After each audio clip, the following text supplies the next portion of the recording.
কেউ আমাদের সাথে খেলে না।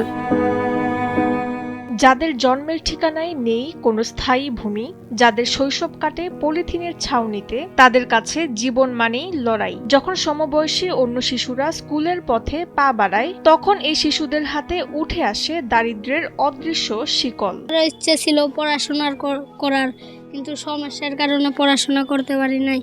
বাবা মারা জায়গা জায়গা থাকে, আমি তামুতে বসে থাকি তামান দিন। আমারও ইচ্ছে ছিল পড়াশোনা করব। যে হাতে থাকার কথা ছিল পাঠ্য বই আর রঙিন কলম, সেই হাতে আজ কেউ ধরছে সাপের ঝাঁপি, কেউ বা করছে তাবিজ ওষুধ বিক্রি। আবার অনেক শিশুর সময় কাটছে ভিক্ষার বাটি হাতে এক দোকান থেকে অন্য দোকানে ঘুরে। বাবা মার সাথে কাজ করি, সাপের খেলা দেখাই, এমনি খেলতে মনে চায় খেলে না, আর কি স্কুলে পড়ালেখার টাইম পাই না। এমনই করুণ দৃশ্য দেখা যাচ্ছে নীলফামারীর ডোমার উপজেলা পরিষদ মাঠে। সেখানে অস্থায়ীভাবে বসতে গেড়েছে একদল বেদে সম্প্রদায়। বাবা মা যেমন কাজে যায় সেখান মতে লেখাবো দিয়ে বসে থাকি, কেউ আমাদের সাথে খেলে না। এখানে মাত্র 11টি জরাজীর্ণ তাঁবুতে বসবাস করছেন 55 জন মানুষ, যার মধ্যে 30 জনই শিশু।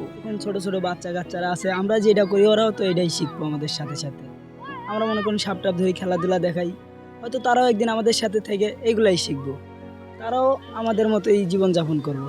অভিভাবকরা চান তাদের সন্তানরা এই কষ্টের জীবন থেকে মুক্তি পেয়ে সভ্য সমাজের অংশ হোক। বাসায় যে ছোট ছোট বাচ্চা কাচ্চা আছে, এদেরও তো একটা ভবিষ্যৎ আছে। আমাদের না দিন চলে গেছে, তাদের একটা ভবিষ্যৎ আছে, তাদের একটু লেখাপড়া করাবো, তাদের একটু পড়াশোনা করালে যাতে তারা একটু মানুষের মতন মানুষ হতে পারে।